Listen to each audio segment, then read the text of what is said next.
que vous avez vu, vous avez entendu. Donc, on n'a pas de commentaire à faire, c'est à vous de juger. Si c'est vrai ce que M. Vital Kamerhe a dit, et si c'est faux.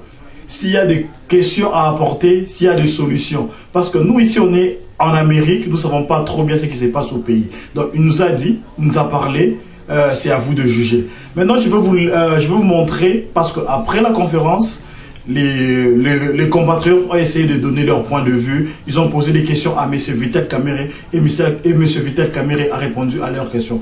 Suivant ces questions, puis les réponses que M. Vital Kamerhe a données. Est-ce que vous croyez à tout ce qui s'est dit sur la partition du Congo qui est remplie?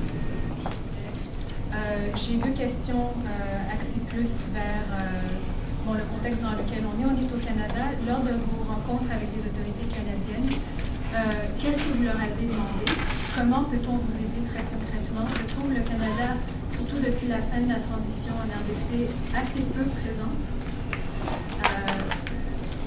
Le plus précisément possible, qu'est-ce que vous pouvez demander aux autorités de faire? Deuxième question, quels sont vos plans personnels pour l'avenir? Quel rôle voyez-vous pour vous-même? Vous avez joué un rôle tellement de premier plan dans la politique nationale de votre pays. Vous venez présenter un plan de sortie de crise. Comment comptez-vous le mettre en œuvre? Et qui, de l'avis des autorités rwandaises, serait à l'origine des émissions dans le territoire rwandais que nous décrions? Alors moi, je vais savoir quelle est la formule que vous proposez, tout en tenant compte de cette réalité qui est telle qu'il y a des actions de déstabilisation qui sont menées par les Hutus rwandais qui ont trouvé refuge en République démocratique du Congo. Vous proposez cette approche. Alors moi, je vais savoir la vôtre, c'est laquelle? Question de politique interne.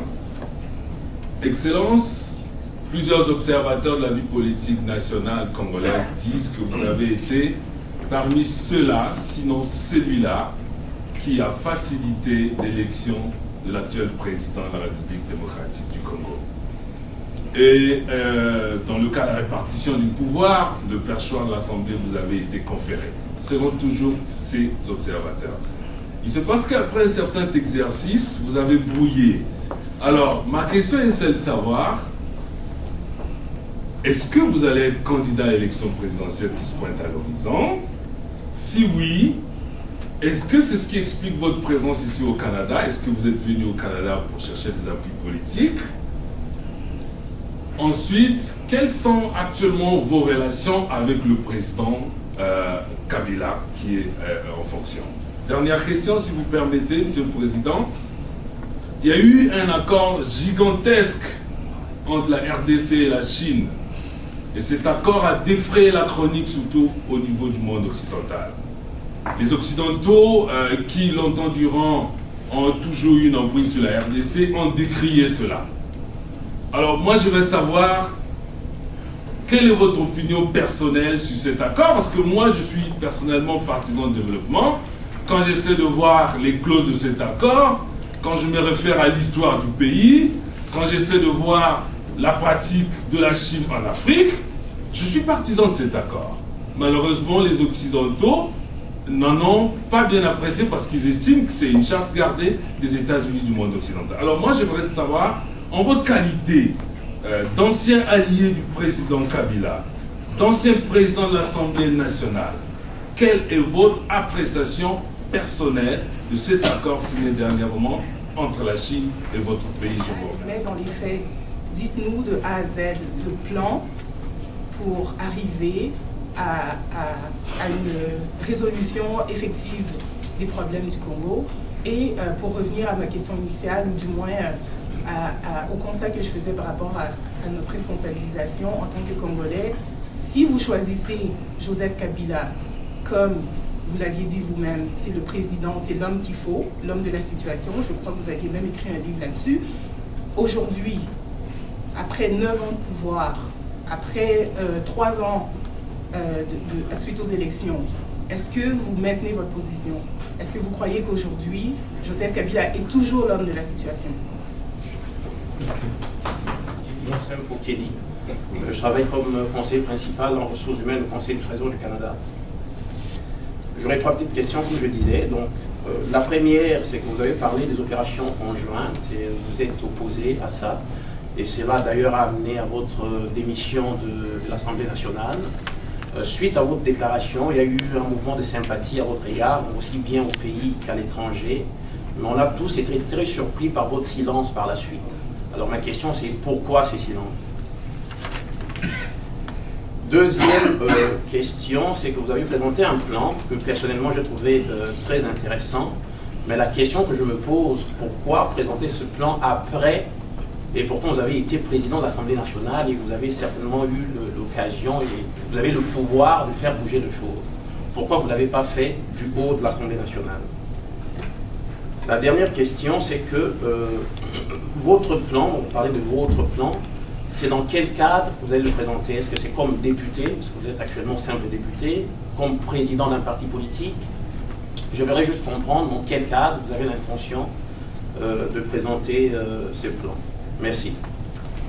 À l'est du Congo, c'est le plan de la somalisation de l'est du Congo. Donc je voudrais vous dire que je crois que ce complot existe. Et c'est pourquoi je voudrais remercier Madame qui est intervenue à la fin pour dire que l'heure de mettre nos énergies positives ensemble a sonné.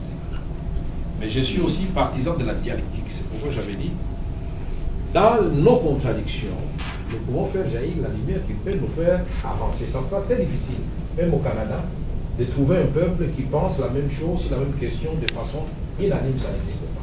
Mais l'essentiel est que chacun donne sa contribution et que la machine avance. La deuxième question, c'était Madame ou Mademoiselle Virginia, qui est doctorante ici. Vous avez vu les autorités canadiennes, qu'est-ce que vous leur avez dit? Aux autorités canadiennes, j'ai exposé brièvement la situation dramatique à l'est de la République démocratique. J'ai expliqué aux autorités canadiennes que l'heure de l'assistance humanitaire pour le Congo, nous ne voulons pas être un pays éternellement assisté, transformé ou géré comme une ONG. Non. Le Congo, avec plus de 100 millions d'hectares de terres arables exploitées rationnellement, ça a été démontré, c'est pas moi qui l'ai dit, c'est la FAO. Ça peut nourrir 2 fois l'Afrique, près de 2 milliards d'individus, rien que l'agriculture. Le Congo, dans tous les défis qui se posent au monde maintenant, que ce soit le réchauffement climatique, est une réponse pour l'humanité. Le Congo, dans la crise énergétique, nous avons 13% du potentiel mondial. Inga, c'est 100 000 mégawatts. Mais aujourd'hui, c'est seulement 2,4 000 mégawatts qui sont en service, 2% de capacité. Ce n'est pas moi qui l'ai dit, c'est le président français qui l'avait dit du haut de la tribune de l'Assemblée nationale. Nous disons que le Congo, c'est aussi, évidemment, j'ai souvent honte de le dire, scandale géologique. Un scandale géologique. On nous laisse en Buzima, Yatikapa, des érosions, de tout. Au Katanga, c'est la même aventure, c'est le tout qui reste, que nous gérons après. Les pays qui exportent ces minéraux se transforment. C'est le cas d'Anvers en Belgique. Ça sera le cas de la Chine certainement avec le cuivre. Ça a été le cas de beaucoup d'autres pays qui ont pris l'Iranium ou du Katanga.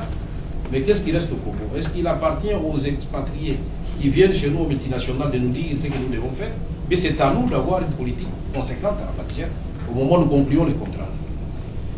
Nous disons, Madame ou Mademoiselle Virginia, ce que nous avons dit aux autorités canadiennes, c'est de dire que le Congo est un espoir, non seulement pour l'Afrique, mais pour l'humanité. Il faut seulement, comme une vache lui donner du fourrage, il va vous donner du lait. Et il nous appartient, à nous, autorités congolaises aussi, de balayer d'abord devant notre propre maison.